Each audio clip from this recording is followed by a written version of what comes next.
Hi friends. నా పేరు Surendra. Welcome back to my channel. Chilukuri ఆలయ ప్రధాన అర్చకులైన రంగరాజన్ గారు, అలానే రామరాజ్యం ఫౌండర్ అయిన వీర రాఘవరెడ్డి గారు. గత కొన్ని రోజులుగా ఈ వివాదం అనేది మనందరికీ తెలిసిన విషయమే. సో, ఆ వివాదంలోనే ఏదైతే రంగరాజన్ గారి మీద దాడికి ప్రయత్నించాడో ఒక 20 మందికి పైగా తీసుకెళ్ళి వీర రాఘవరెడ్డి అనే ఈ రామరాజ్యం ఫౌండర్. సో, అతన్ని అరెస్ట్ చేశారు. అతను బయటకొచ్చాక ఎవ్రీడే ఇంటర్‌వ్యూస్ ఇస్తానే ఉన్నాడు. ఇది కంటిన్యూ అవుతానే ఉంది. సో, ఈ విషయంలో అసలు తప్పెవరిది? అసలైన రామరాజ్యం ఎవరిది? అక్కడ జరిగిన ఇన్సిడెంట్స్‌ని బట్టి మనం ఏం అర్థం జేసుకోవచ్చు అనేది ఈ వీడియోలో చర్చించుకుందామండి. దానికంటే ముందు వీడియోస్ నచ్చుతుంటే లైక్ చేయండి. అలానే కొత్తగా వీడియోస్ చూస్తుంటే సబ్స్క్రైబ్ చేయండి. యెస్. ఫస్ట్ వీళ్ళిద్దరి గురించి ఇంట్రో చెప్పుకోవాల్సొస్తే ఒక్కొక్కరి గురించి. సో, ఇక్కడ రంగరాజన్. రంగరాజన్ అనే అతను వాళ్ళ తండ్రి తర్వాత ఆ పౌరోహిత్యాన్ని కంటిన్యూ చేస్తా ప్రధాన అర్చకుడిగా చిలుకూరి బాలాజీ టెంపుల్‌కి ప్రధాన అర్చకుడిగా కంటిన్యూ అవుతున్నాడు. ఆయన ఒక మంచి ఎడ్యుకేటెడు. ఆయనకున్న జాబ్ గూడా వదిలేసి ఇక్కడే వా ఆహ్, దేవుడి సేవలో అంకితమై ఉన్నాడు. అయితే ఇక్కడ చిలుకూరి బాలాజీ టెంపుల్ గురించి, ఇతని గురించి కొన్ని విషయాలున్నాయి. అవి మాట్లాడుకుందాం. సో, 2001లో యాక్చువల్‌గా ఈ టెంపుల్ ఏదైతే ఉందో యాదగిరిగుట్ట టెంపుల్‌కి దత్తత తీసుకోమన్నట్టు అడిగారు. యాదగిరిగుట్ట టెంపుల్‌లో ఆహ్, ఉప టెంపుల్ లాగా. అయితే ఇక్కడ ఒక చిన్న ఇదేంటంటే అప్పుడు దాకా చిలుకూరు బాలాజీ టెంపుల్‌కి వారానికి ఒక 100 మంది, 200 మంది అలా వచ్చేవాళ్ళంట. తర్వాత తెలుసు స్లోగా చుట్టుపక్కల ఉన్న కాలేజీల్లో ఫేమ్ అవ్వటం వల్ల అక్కడికి పోయి ఎవరైనా వీసా కోసం మొక్కుకుంటే వీసాలు రావటం, తర్వాత వీసా గార్డ్ అంటాం. సో, అట్లా పేరు పడింది. నిజంగా నేను కూడా సో, నాకు కొన్ని ఇయర్స్ బ్యాక్ సో, ఆస్ట్రేలియా కోసం నేను ఒక వీసా అప్లై చేసినప్పుడు కంపెనీ తరపున 457 వీసా ఎల్‌టీడబ్ల్యూపీ అంటారు. Long term work permit. So, అక్కడికెళ్ళా నేను గూడా. ఎళ్ళాను, వచ్చింది. సో, అది ఎలా అన్నా రాని. వచ్చాక ఇంకా ఎక్కువైద్దిగా నమ్మకం. సో, అట్లా చాలా మందెళ్తుంటారు. చదువు కోసం ఎళ్ళేవాళ్ళుంటారు. ఇట్లా. నేను ఆయన్ని ఒకటి, 2 సార్లు కలిసాను. అంటే టెంపుల్‌కెళ్ళిన ప్రతిసారి కలుస్తుంటాను. పర్సనల్‌గా అంటే ఒకసారి కలిసి ఫోటోస్ దిగాము. ఆ ఫోటోస్ కూడా నేను ఇన్‌స్టాలో షేర్ చేశాను ఒకసారి. సో, అయితే ఇక్కడ ఈ స్టోరీ ఎందుకు చెప్పుకోవాల్సొస్తుందంటే 2000 అదే యాదగిరిగుట్ట టెంపుల్‌కి ఒక ఉప టెంపుల్‌గా, దత్తత తీసుకునే విధంగా అడిగినప్పుడు ఇక్కడేమైందంటే ఎండోమెంట్ యాక్ట్ అని ఒకటుంటది. ఈ యాక్ట్ ఏంటంటే ప్రతి temple registered temple, non registered temples అని కొన్నుంటాయి. Registered temple, non registered temple అంటే ఇప్పుడేందంటే నీకు హుండీ పెట్టి అంటే ఆ పర్టిక్యులర్ టెంపుల్‌కి ఆదాయం గాని సంవత్సరానికి ఒక 50,000 పైనొస్తుందంటే దాన్నేం జేస్తారంటే దానికొక ఎగ్జిక్యూటివ్ ఆఫీసర్ ఉండాలి. ఓకే. దాన్ని రిజిస్టర్డ్ టెంపుల్‌గా ట్రీట్ చేసి ఒక ఎగ్జిక్యూటివ్ ఆఫీసరు, ఒక బాడీ ఇయన్నీ ఉండాలి. సో, ఇటువంటప్పుడు ఫస్ట్‌లో ఉండేది. ఫస్ట్‌లో ఉండేది. So, ఈళ్ళడిగినప్పుడు okay. 50,000 దాటి 50,000 దాటితేనే కదా ప్రాబ్లమ్. అసలు మేము ఉండినే తీసేస్తున్నాం. ఓకే. ఉండినే తీసేస్తే ఇంక భక్తులు డబ్బులేసేదెక్కడ? ఉండదుగా. సో, మేము ఈ టెంపుల్‌ని జనాలు ఒక అంటే ఉన్నోడికైనా, లేనోడైనా ఒకేలాగా ట్రీట్ చేయటానికే ఈ టెంపుల్ ఉంది. అన్న ఒక మంచి సదుద్దేశంతో ఉండినే తీసేపిచ్చి సో, అంటే ఇక్కడ ఈ గవర్నమెంట్ యొక్క థాట్ ప్రాసెస్ ఏందంటే దీన్ని దేవాదాయ శాఖలో కలిపేస్తే ఒక రిజిస్టర్డ్ టెంపుల్‌గా అయ్యి రిజిస్టర్డ్ టెంపులే. కానీ అంటే ఆ తర్వాత ఈ ఈ ఎండోమెంట్ దీనికి యాక్ట్‌కి అమెండ్‌మెంట్స్ జరిగి ఆ తర్వాత ఎగ్జిక్యూటివ్ ఆఫీసరు దీనికొక బాడీ ఇవన్నీ లేదనమాట. ఇంకేంటంటే అటానమస్ బాడీ లాగా స్వతంత్ర ప్రతిపత్తి కలిగిన ఒక బాడీ. అంటే తెలుసు కదా మీకు అటానమస్ అంటే. కొన్ని కాలేజెస్ ఏందంటే ఇప్పుడు suppose I'm just going to give an example. ఇప్పుడు సపోజ్ ఆంధ్ర యూనివర్సిటీ ఉంది. చాలా దాని కింద కాలేజెస్ ఉంటాయి. నాగార్జున యూనివర్సిటీ ఉంటాయి. ఉస్మానియా యూనివర్సిటీ ఉంది. కొన్ని కాలేజెస్ ఉంటాయి. ఇవన్నీ లేకుండా నీకు చాలా అంటే ఎక్కడో దూరంగా ఒక మంచి లైక్ విట్ లాంటి, అమృత యూనివర్సిటీ లాంటి ఇటువంటి యూనివర్సిటీస్ ఏంటంటే స్వతంత్ర ప్రతిపత్తి కలిగిన యూనివర్సిటీస్. అంటే ఏంది అక్కడ వాళ్ళే ఎగ్జామ్ పెట్టుకుంటారు. వాళ్ళే ర్యాంక్స్ ఇచ్చుకుంటారు. అదొక అటానమస్ బాడీ. వీటితో సంబంధం ఉండదనమాట. డిగ్రీ కూడా వాళ్ళే ఇస్తారు. సో, ఎందుకు చెప్తున్నా అంటే దేవాదాయ శాఖలో వచ్చే టెంపుల్స్‌లో ఇదుండదు. ఇది సెపరేట్ అన్నమాట. ఇది చిలుకూరు బాలాజీ టెంపుల్.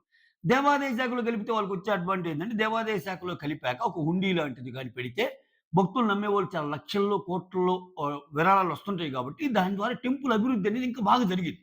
బట్ దానికి ఇతను అగైనిస్ట్. వద్దు భక్తుల నుంచి మేము విరాళాలకి వ్యతిరేకము. అందుకే మీరు చూడండి ఎవ్వరైనా సరే ఒకటే క్యూ ఫాలో అవ్వాలి. అందుకే చిలుకూరు బాలాజీ టెంపుల్‌లో మనం చాలా వివాదాలు కూడా వినుంటాం గొడవలు. ఎందుకని ఒకసారి ఒక సుమన్ గారో ఎవరో అనుకుంటా. నన్ను సరిగ్గా ట్రీట్ చేయలేదు అనుకుంటే ఇక్కడ ఎవరైనా ఒకటే. ఎవరైనా సరే సేమ్ ఎళ్ళాలి. సేమ్ 108 రౌండ్‌లేసుకోవాలి. దేవుడిని దర్శించుకోవాలి, ఎళ్ళిపోవాలి. సేమ్ రూల్ ఎవరికైనా. ఉండి అన్నది లేదు. ఒక్క రూపాయి విరాళం కూడా లేదు. అక్కడేదన్నా వాళ్ళు చెప్పాలనుకున్న విషయాన్ని బుక్స్ రూపంలో ప్రచురిస్తారు. అవి కొంటే నువ్వు కొనుక్కోవచ్చు. అంతగా తప్పితే డబ్బులు ఎక్కడే గాని వాళ్ళు కలెక్ట్ చేయరు. ఓకేనా? ఎందుకు చెప్తున్నా అంటే ఇప్పుడు ఒకవేళ హుండీ గాని పెడితే చాలా డబ్బులొచ్చి ఇంకా ఎదిగే ఛాన్స్ ఉన్నా గాని ఈళ్ళందరికి ఒకేలాగా ఉండాలి. మా మెయిన్ మోటో అది కాదు అని చెప్పడానికి వాళ్ళు తీసుకున్న ఒక స్టెప్ అన్నమాట. సో, అదొకటి. ఆ తర్వాత చెప్పా కదా! ఇంకా ఎప్పుడైతే వీళ్ళిది ఫాలో అవుతున్నారో ఆ అమెండ్మెంట్స్‌లో భాగంగా ఈ ట్రస్ట్ బోర్డ్, ఎగ్జిక్యూటివ్ కమిటీ ఆ తర్వాత అదే ఎగ్జిక్యూటివ్ ఆఫీసర్స్ ఇవందరూ లేకుండా విడిగా అది వాళ్ళు చేసుకుంటా పోతున్నారు. ఇంకొకటేందంటే ఇక్కడ ఈ చిలుకూరు బాలాజీ టెంపుల్‌లో ఈ ఈ పర్టిక్యులర్‌గా రంగరాజన్ గారికి ఫేమ్ తెచ్చిన ఒక ఇన్సిడెంట్ ఏందంటే, ఆయన అంటే ఒక, ఒక దళితుడిని అంటే అంతకుముందు నా వల్ల ఒక దళితుడిని భుజాల మీదకెక్కించుకొని ఆలయం మొత్తం తిరిపి దర్శనం చేపించి వదిలిపెడతాడు. సో, దానికి ఆయన చెప్పిన రకరకాల ఇంటర్వ్యూస్‌లో ఆయన చెప్పిన రీజన్ ఏందంటే, నా భక్తుడనేవాడు నా నా గాయపడిన భక్తుడు. ఓకే. నా గాయపడిన భక్తుడిని ఎలాగైనా సరే నువ్వు టెంపుల్‌కి తీసుకురావాలి అని స్వామివారు ఆదేశించారు కాబట్టి నేనిలా చేశాను. అంటే ఇప్పుడు తెలుసు కదా మనకి. ఈ ఈ పూజలు వీటిల్లో చాలా మందిని పెద్ద కులాలు, చిన్న కులాలని ఇచ్చేయటము చాలా దారుణంగా ట్రీట్ చేసేవాళ్ళుంటారు. సో, అటువంటి గొడవల్లో గాని ఏదో ఒక సందర్భంలో ఆయనకి గాయపడి ఉండొచ్చు ఆయన గొడవ. సో అటువంటి వాళ్ళు ఒక్కసారి గాయపడ్డాక మళ్ళా టెంపుల్‌కి రావాలంటే ఇదిగా సో, అదే చెప్తారు రంగరాజన్ గారు. నేను ఆయన టెంపుల్‌కి రమ్మన్నా గాని నేను రాను. నేను కాలు పెట్టనంటే, "నువ్వు కాలు పెట్టి అక్కడ ఎవరు నడవమన్నారు? నేను నా భుజాల మీద ఎక్కించుకుంటానని" చెప్పి ఆయన్ని భుజాల మీద ఎక్కించుకొని అంతా చేపిచ్చి ఎళ్ళిపోయాడు. దర్శనం అంతా అయిపోయాక. సో, అది చాలా అంటే ఒక దళితుడిని రంగరాజన్ గారు ఎవరైనా ఈక్వలే ఇది నేను స్వామి ఆజ్ఞగా పాటిస్తాను అని చెప్పి ఆ ఇన్సిడెంట్ ఏందంటే భయంకరమైన ఫేము అసల ఇంకోటేందంటే అది ఒక చర్చనీయాంశమైంది. అంటే ఏ రేంజ్‌లో చర్చనీయాంశమైందంటే దలైలామా బౌద్ధ మతానికి హెడ్ తెలుసు గదా! దలైలామా గూడా ఫోను చేసి ప్రశంసలిచ్చేంతనమాట. ఆ రకంగా పాపులర్ అయిన ఇది. తర్వాత ఇదే ఇన్సిడెంట్‌ని చాలా ఆలయాల్లో ఫాలో అయ్యారని జెప్పి రంగరాజన్ గారే జెప్పారు. ఇది ఆయనకున్న హిస్టరీ. అయితే ఓకే. ఇంకో పక్క ఈ ఇతని గురించి మాట్లాడుకుందాం. ఎవరు? రామరాజ్యం ఫౌండర్. ఈ మధ్య కాలంలోనే ఫేమ్ ఆయన. ఒక రకంగా చెప్పాలంటే ఈయన మీద దాడి ఇన్సిడెంట్ చేశాకే తెలుసు నాకైతే. అంతకుముందు ఈయనెవరో తెలీదు. సో, రామరాజ్యం అనే ఒక, ఒక సంస్థ పెట్టుకొని అన్యాయాల్ని, అక్రమాల్ని అరికడతాను నేను అని చెప్పి ముందుకొచ్చిన ఒక ఫౌండర్ ఇతను వీర రాఘవరెడ్డి. దీంట్లో భాగంగా ఇంతకు ముందు గూడా ఒక కలెక్టర్ గారిని అరెస్ట్ చేస్తాడు. అరెస్ట్ చేసి ఆ వీడియోస్ కూడా ఉంటాయి చూడండి. ఒక సీఐకి కాల్ చేసి కలెక్టర్‌ని నేను అరెస్ట్ చేశాను. మీరు తీసుకెళ్ళండి అంటే ఆ సీఐకి మైండ్ పోద్ది. నువ్వు అరెస్ట్ చేయటం ఏంది కలెక్టర్‌ని అంటే, అంటే చట్టంలో ఒకటుంటదనమాట. ఆ సెక్షన్స్ గురించి ఆయన ఎక్స్‌ప్లెయిన్ చేసినప్పుడు అందుకని నేను అరెస్ట్ చేశాను. సో, ఇప్పుడు మీరొచ్చి తీసుకెళ్ళండి అంటే ఆ సీఐ ఏం చెప్తాడంటే, బాబు నార్మల్ ప్రజలు గూడా వాళ్ళని అరెస్ట్ చేయొచ్చు. ఎప్పుడంటే దానికొక ఎగ్జాంపుల్ ఇస్తాడు. చాలా క్లియర్ కట్ ఎగ్జాంపుల్ అందరికి అర్థమయ్యే ఎగ్జాంపుల్ ఇస్తాడు ఆ సీఐ. ఏమంటా అంటే, ఇప్పుడు ఒక ఒక 7 ఏళ్ళు శిక్షని పైబడి చేసే తప్పులు కొన్నుంటాయి కదా! అటువంటి తప్పు జేసి, ఆ తప్పులో భాగమైన నిందితుడు గాని పరిగెత్తేటప్పుడో లేపోతే తప్పించుకోవడానికి ట్రై జేసినప్పుడో, అప్పటికప్పుడు పోలీసులు రావటం కష్టంగా సో, ప్రజలు ఆ వ్యక్తిని తీసుకొని అరెస్ట్ చేయొచ్చనమాట. అరెస్ట్ చేసి అప్పజెప్పొచ్చు. ఎవరికి? పోలీస్ శాఖకి. అంటే మనం గూడా అరెస్ట్ చేయొచ్చు. అంటే జనాలు గూడా వేరే దొంగలనిపించినోళ్ళని అరెస్ట్ చేసి అప్పజెప్పొచ్చు. కానీ ప్రత్యేక సందర్భాల్లో చేయొచ్చది అని చెప్పి ఆయన ఎక్స్‌ప్లెయిన్ చేస్తే, ఇతను ఏదేదో మాట్లాడతాడు. "నువ్వసలు అక్కడే ఉండు. నువ్వేదో తేడాగా మాట్లాడుతున్నావు. అక్కడొచ్చాక చూసుకుందాం" అని కూడా అంటాడు. అది కూడా వైరల్ అయింది. సో, ఇది ఈయన చరిత్ర. సో, అయితే ఇక్కడేమైందంటే, ఇప్పుడు ఈయన మెయిన్ ఆరోపణ ఏందంటే, ఎవరి ఆరోపణ? వీర రాఘవరెడ్డి గారి ఆరోపణ. మేము వెళ్ళేసరికి అక్కడ ముందు బాటిల్స్ ఉన్నాయి. ఆ వాతావరణమే కరెక్ట్‌గా ఉంది. సో, టెంపుల్ ఉన్న వాతావరణంలో అక్కడ టెంపుల్‌లో వెలసిల్లిన ఆ ప్రదేశంలో, ఆ పై రూమ్‌లో ఆయన అమ్మాయిలతో రాసలీలలు చేస్తా ఉన్నాడు. బయట నిరోధ్ ప్యాకెట్స్ ఉన్నాయి. అంటే దారుణమైన అలిగేషన్స్ అన్నమాట ఉన్నాయి. ఇంకోటేంటంటే మోర్ ఓవర్ ఆయన మధ్యలోనే ఆ గర్భగుడి మధ్యలోనే ఎక్కడో చికెన్ గూడా తినేవాడు. సంథింగ్ ఇటువంటియన్నీ చేసేసాడు. చేశాడు. ఇక్కడ మనకి వీడియో ఫుటేజ్ వచ్చింది మాత్రం ఏంది, వీళ్ళు వెళ్లి ఆయన్ని కూర్చోబెట్టి టీ షర్ట్ మీద ఉంటాడు. అసలేంది? ఏం చేద్దాం అనుకుంటున్నావు నువ్వు? రామరాజ్యం అంటే ఏంటని కొన్ని ఇతనికి తెలిసిన మంత్రాలు లాంటివి చెప్పేసి ఆయన్ని బెదిరించే ఇన్సిడెంట్స్ అయితే చూపించారు. ఆ వీడియో ఈళ్ళే రిలీజ్ చేశారు. ఎవరు? రామరాజ్యం ఫౌండర్ వీర రాఘవరెడ్డి వాళ్ళే చేశారని ఆయన చెప్తున్నాడు. అటువంటప్పుడు ఇతనేమంటున్నాడు? అంతకుముందు నన్ను టార్చర్‌కి గురి చేశారు. అంతకుముందు నన్ను టార్చర్‌కి గురి చేస్తే నేను తప్పించుకోవడానికి ఇలా చేశారని వీర రాఘవరెడ్డి చెప్పాడు అంటుంటే, ఇప్పుడు నువ్వు బయటకొచ్చాక ఆ వీడియో పెట్టినప్పుడు ఆయన టార్చర్ చేసిన వీడియో ఎందుకు మిస్ అవుతావు? ఇంకా నీకది యూజ్‌ఫుల్ వీడియోగా. నువ్వు జనాల్లో ఆయన మీద ఒక నిందేయాలనుకున్నప్పుడు, దానికి సపోర్టింగ్ ఎవిడెన్స్ ఆయన నిన్ను కొట్టినట్టున్నప్పుడు, ఆ వీడియో కదా మెయిన్ చూపించాల్సింది. సో, ఆ వీడియో మిస్ అయింది. ఎందుకంటే చాలా చాలా పెద్ద పెద్దోళ్ళతో పరిచయాలున్నాయి. అవి రిలీజ్ చేస్తే ఏమైద్దో అని చెప్పి నేను రిలీజ్ చేయలేదు. దానికి కాకమ్మ కబుర్లు చెప్తాడు ఇతను. నేనేమంటానంటే, రంగరాజన్ గారు నిజంగా అటువంటి పనులు చేస్తే రంగరాజన్‌దేం తప్పే. అంతే గదా! అంతమంది భక్తులు వాళ్ళని నమ్మి అలా ఎళ్తున్నప్పుడు, ఆ ఆవరణలో ఇటువంటివి జరుగుతున్నాయంటే ఖచ్చితంగా తప్పే. ఓకే. కానీ, ఆ తప్పు అని ప్రూవ్ చేసే ఎవిడెన్స్‌లు ఇతనే సబ్మిట్ చేయమంటున్నాడు.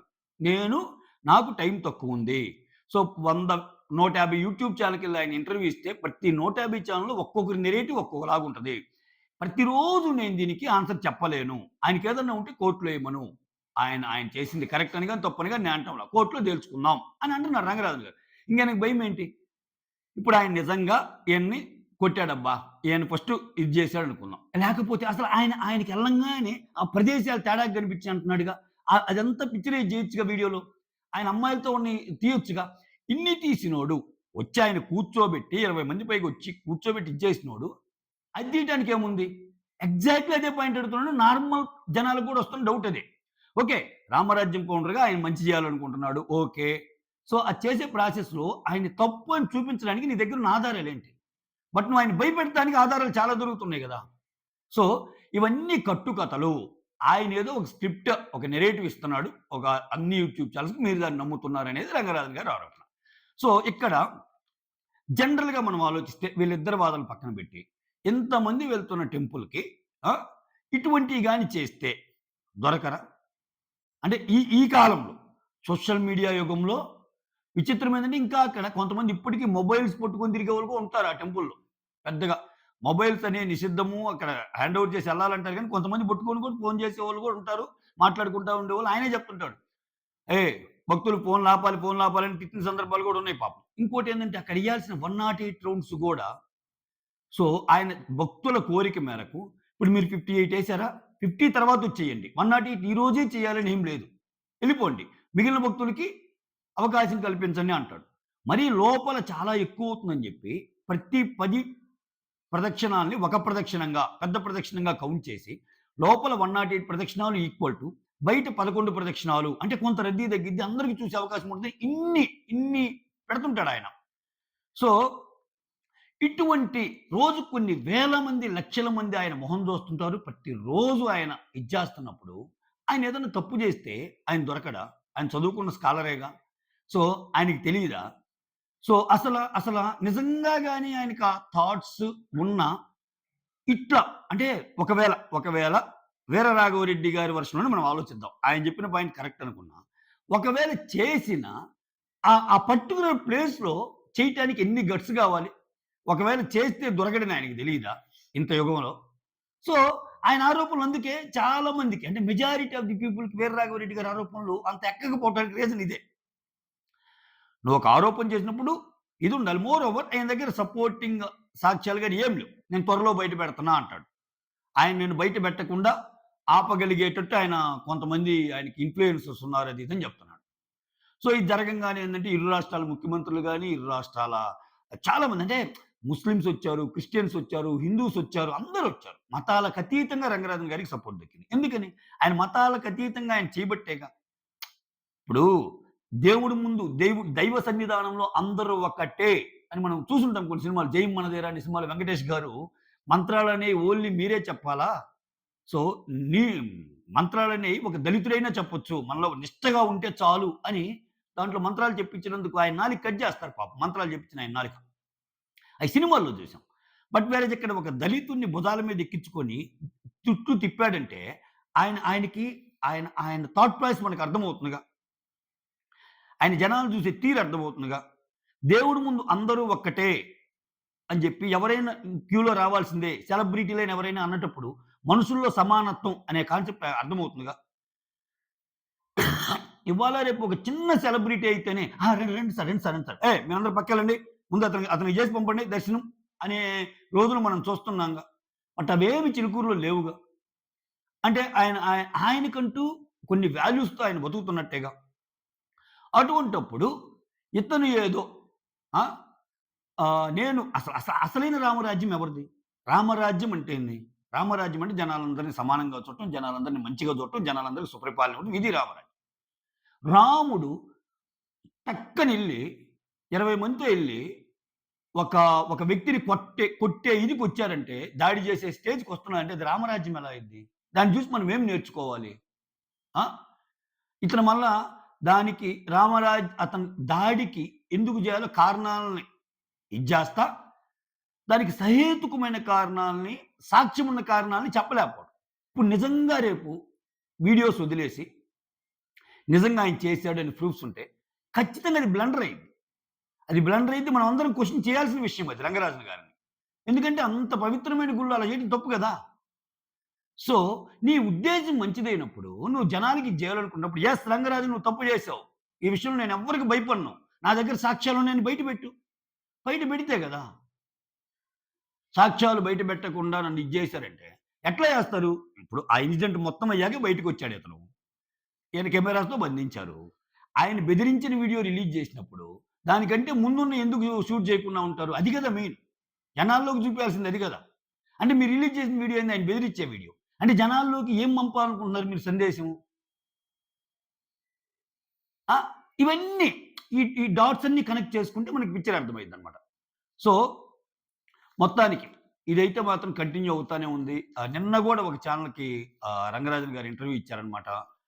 సో, మా మెయిన్ మోటో మేము చట్టపరంగానే బోతాము. మేము కోర్టుల పరంగానే బోతాము. సో, మా దృష్టిలో రామరాజ్యం అంటే ఏందంటే ఏ తప్పున్నా అంటే ఒక మనిషి మీద దాడి అనేది అసల అసల మా మా మా మా పద్ధతి కాదు. ఇట్లా నేను ఒక అందమైన అమ్మాయిలెవరన్నా వస్తే, అమ్మాయిలొచ్చినా గాని వాళ్ళల్లో గూడా నేను ఒక మంచి దేవతా రూపాన్నే చూస్తాను. నాకు పొద్దున్న లేస్తే పనిదే. గోవిందనామాలు ఇట్లా చెప్పుకోవటం, ఇట్లా జనాల్ని నేను ఏకంగా ఆయన సేవలో ఉన్నాను అని చెప్పుకునే ప్రయత్నం ఏం చేస్తున్నాడు. ఓకే. చూద్దాం ఎటెళ్దో ఏమో. బట్ ఈ విషయంలో మద్దతు మాత్రం ఆ రంగరాజన్ గారికి ఎక్కువుంది. సో, ఇతన్ని ఈ పని చేసినందుకు అరెస్ట్ చేశారు. సో, ఆయన మాత్రం పట్టుబిదల విక్రమార్కుల ప్రతిరోజు ఒక ఛానెల్‌కొచ్చి ఇంటర్వ్యూ ఇస్తున్నాడు. చూడాలి ఏం జరిగిద్దో ఏంటో. మీకేమనిపించింది ఓవరాల్‌గా? అంటే ఈ ఇష్యూ ఫాలో అయినోళ్ళకి మీకేమనిపించిందో కమెంట్ చేయండి. So, that's all. Thank you so much for watching my videos. Videos నచ్చుతుంటే లైక్ చేయండి. కొత్తగా ఉన్న చూస్తుంటే please do subscribe. Signing off. మీ సురేష్.